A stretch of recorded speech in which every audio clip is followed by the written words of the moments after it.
Susan Jones. I'm the director of the Ocean City Hotel Motel Restaurant Association, which we were founded back in 1971, and I've been here for 30 years now as the director. Having been born and raised here in Worcester County, I certainly have seen a lot of change in Ocean City over all these years.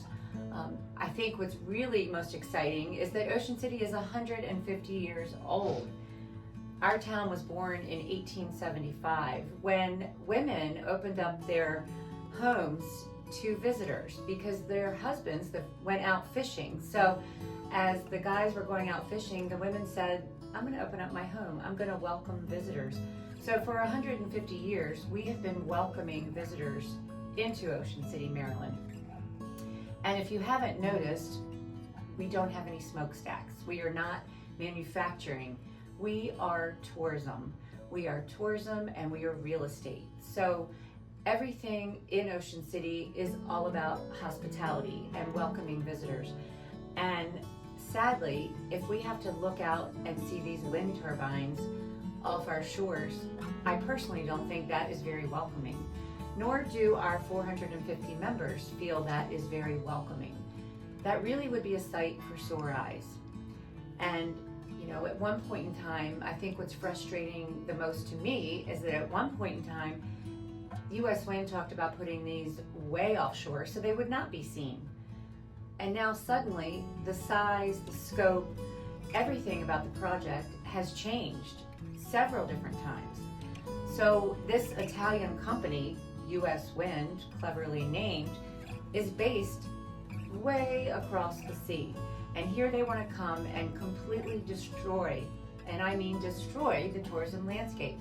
If you look at studies, this is not something that is helpful to tourism at all. And you take a look at what happened in Nantucket, and the blades came off of the turbines, and the debris washed ashore, and they had to close the beaches. That would be devastating, again, destroying tourism. So everything that I have done in my career over 30 years has been all about tourism and hospitality and how to protect the businesses in Ocean City and to allow them to thrive. So really stopping offshore wind is what we must do to protect Ocean City, Maryland.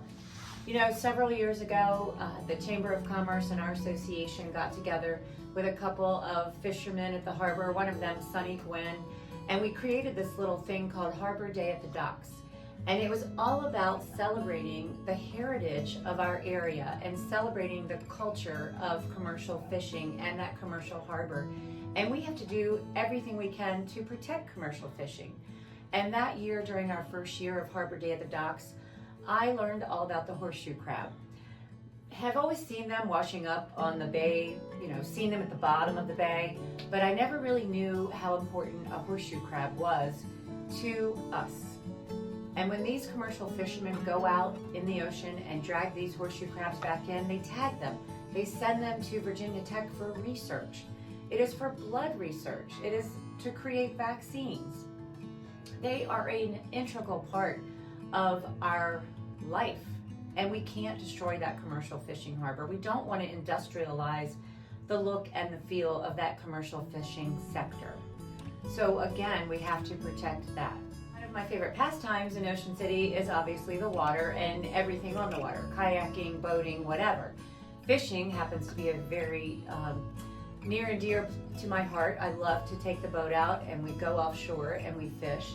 So one day, it was a really clear day, and we were about 9 miles out, because that's when I lose my cell reception.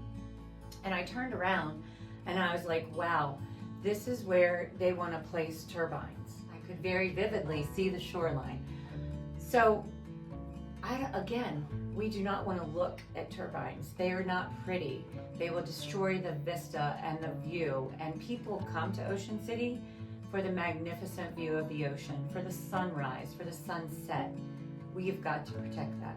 Tourism has been the lifeline of Ocean City for 150 years, and tourism is our economic engine, and we have got to keep that train rolling. Pure tourism.